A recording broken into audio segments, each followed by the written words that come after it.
Hello दोस्तों, स्वागत है आप सभी का हमारे यूट्यूब चैनल पर। दोस्तों आज हम बात करेंगे कक्षा 10 अध्याय 1 रासायनिक अपक्रिया एवं रासायनिक समीकरण के विषय में, जो एनसीईआरटी पैटर्न पर आधारित है। दोस्तों हम आपको बता दें कि इस वीडियो में आपको बताएंगे ऊष्माक्षेपी तथा ऊष्माशोषी अपक्रिया के विषय में आपको बताएंगे। पूरा आपको बिल्कुल एग्जाम्पल के थ्रू बताएंगे। और आपको बता दें कि दोस्तों वीडियो के एंड में हम आपको एक ऐसी ट्रिक बताएंगे जिससे आप ऊष्माक्षेपी तथा ऊष्माशोषी अपक्रिया को पूरी जिंदगी भी नहीं भूल सकते हैं।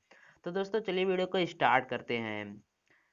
दोस्तों इसमें बात आता है कि ऊष्माक्षेपी तथा ऊष्माशोषी अपक्रिया में जरूरत क्यों पड़ती है और यह अपक्रिया कहाँ से आया।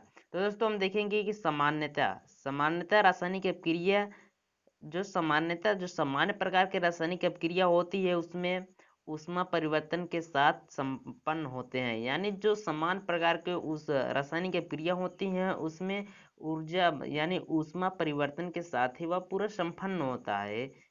तो और उसमें परिवर्तन के आधार पर रासायनिक अपक्रिया को निम्नलिखित दो प्रकार की होती हैं। यानी इसी इसी परिवर्तन जो हमें ऊष्मा परिवर्तन के कारण जब हमारी रासायनिक अपक्रिया पूरी होती है तो इसी परिवर्तन के आधार पर हम रासायनिक अपक्रिया को निम्नलिखित दो प्रकार की होती हैं। यह दो प्रकार की में विभाजित किया गया है। तो पहला है ऊष्माक्षेपी अपक्रिया। इसको पढ़ेंगे कि वे अपक्रियाएं जिसमें ऊर्जा निर्मुक्त होती है ऊष्माक्षेपी अपक्रिया कहलाती हैं। यानी कहने का मतलब कि वे अपक्रिया जिसमें ऊर्जा निर्मुक्त यानी जिसमें ऊर्जा मुक्त होती है, यानी ऊर्जा का मुक्त होता है, जिसे हम ऊष्माक्षेपी अपक्रिया कहते हैं। जैसे हुआ, हम एग्जाम्पल आप देखेंगे, इससे इसे इसे इससे ऊर्जा की मात्रा उत्पादों की ओर प्लस के साथ दर्शाया जाता है। प्लस तो देखें कि यहाँ पर देख रहे हैं हमारा ऊर्जा क्या है। ऊर्जा यहाँ पर प्लस करके दर्शाया गया है। ये हमारा कैलोरी ऊर्जा है। इसे एग्जाम्पल लिए हम क्या, सी ग्रेफाइट प्लस ऑक्सीजन। ऑक्सीजन को हम अगर रिएक्ट करेंगे तो हमारा बन जाएगा CO2 प्लस हमारा जो 94.0 कैलोरी हमारी ऊर्जा निर्मुक्त करेगा। अतः हम इसे कह सकते हैं कि यह एक ऊष्माक्षेपी यानी यह एक आपकी ऊष्माक्षेपी अपक्रिया है, क्योंकि इसमें ऊर्जा निर्मुक्त होती है। अब कैसे होती है देख रहे हैं कि यहाँ पर प्लस के जो हमारा 94.0 दिया है ये किलो कैलोरी, यानी ये ऊर्जा का मात्रा किलो कैलोरी होता है। तो यहाँ पर दिया है आपको प्लस के आइकन का, प्लस करके आपको दर्शाया रहेगा। इससे आप पहचान सकते हैं कौन सी ऊष्मा अपक्रिया है, ऊष्माक्षेपी अपक्रिया है।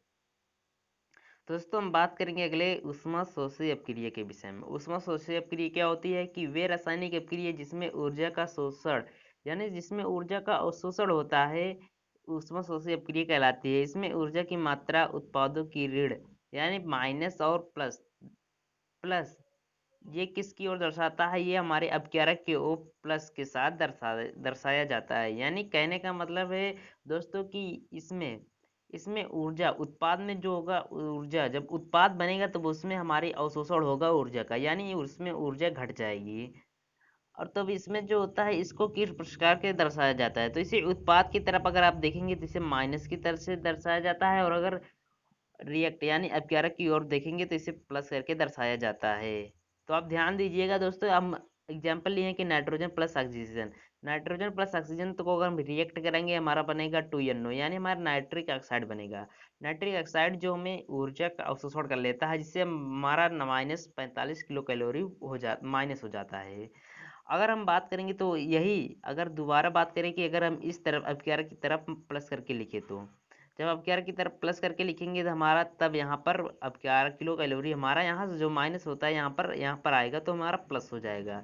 बस आपको ट्रिक हम आपको बताएंगे कि अगर अगर जहाँ पर भी उत्पाद में किलो कैलोरी यानी माइनस में हो, यानी ऊष्मा जो होगी वो हमारी माइनस में होगी, वो हमारी ऊष्मा शोषी अपक्रिया होगी। अब ध्यान से दीजिएगा दोस्तों, ट्रिक है आपको, जहाँ पर ऊष्मा माइनस होगी वो हमारी क्या होगी, ऊष्मा शोषी अपक्रिया होगी।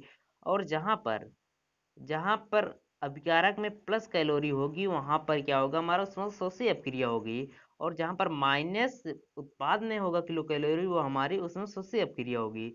और ऊष्माक्षेपी की क्या है, ऊष्माक्षेपी में क्या होता है दोस्तों कि यहाँ पर उत्पाद में प्लस होता है, बल्कि जो ऊष्मा शोषी होता है उसमें उत्पाद माइनस होता है, लेकिन ऊष्माक्षेपी में उत्पाद प्लस में होता है और यहाँ पर अवत्यारक में माइनस होता है, जबकि उष्मा शोषी में यहाँ पर प्लस होता है और यहाँ पर माइनस होता है, लेकिन उसका विपरीत यानी उल्टा है। बस दोस्तों, आप इसकी वीडियो में बचना है दोस्तों। हमें उम्मीद है कि आपको समझ में आ गया। फिर भी अगर आपको कोई भी डाउट रहता है तो आप नीचे एक कमेंट हमें करके पूछ पूछ सकते हैं। तो बस आज की वीडियो में बचना है, तो मिलते हैं अगले वीडियो में। तो दोस्तों, आपसे एक रिक्वेस्ट है कि अभी तक हमारे चैनल को सब्सक्राइब नहीं किए तो चैनल को सब्सक्राइब कर लीजिए और बेल आइकन को ऑन कर दीजिए, ताकि रोजाना आपको इसी प्रकार की वीडियो का नोटिफिकेशन मिलता रहे।